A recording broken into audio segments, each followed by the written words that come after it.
Alors avant de commencer, ce qui peut être intéressant, c'est de définir les différentes options. Donc ça se passera dans Outils,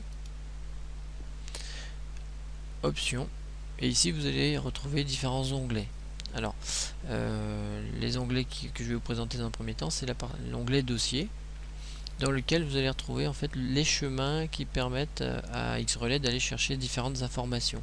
Donc ici actuellement, il va aller chercher dans Micrelec, XRSchema, l'ensemble de ces schémas. Et ce qui va nous intéresser, nous, c'est la partie symbole. Donc, sachant que il y a déjà des symboles de créer avec le logiciel, vous aurez également la possibilité d'en créer. Donc il faudra être capable de lui dire où aller chercher ces schémas, ces symboles, pardon.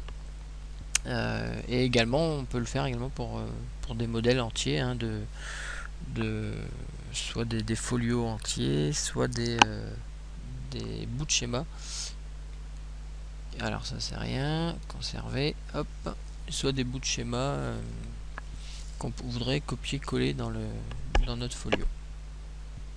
Alors par défaut en fait il pointe vers une première bibliothèque de symboles, sachant qu'il y en a trois en fait, on verra ça tout à l'heure, qui s'appelle D1, D2, D3.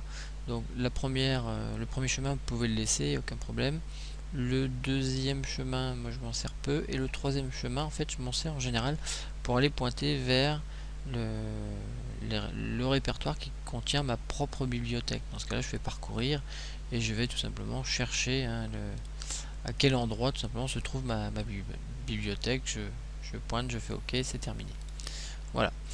Dans cette partie là, ce qui peut être intéressant également, c'est la couleur que vous voulez définir pour les différentes entités que vous trouverez sur votre dessin. Et puis surtout, alors c'est l'onglet conducteur ici. Voilà, vous pouvez définir ce que vous voulez, hein, la couleur que vous souhaitez pour vos conducteurs, l'épaisseur également, et le style, hein, si vous voulez en continu, en pointillé fin ou pas. Voilà. Donc on y reviendra au fur et à mesure, mais toutes les options se paramètrent ici. Dans la partie préférence, il y a quelque chose qui peut être intéressant, c'est cette partie-ci, incrémenter ou ne pas incrémenter les symboles quand vous faites un copier-coller. Donc on verra également comment utiliser ceci. Je fais OK.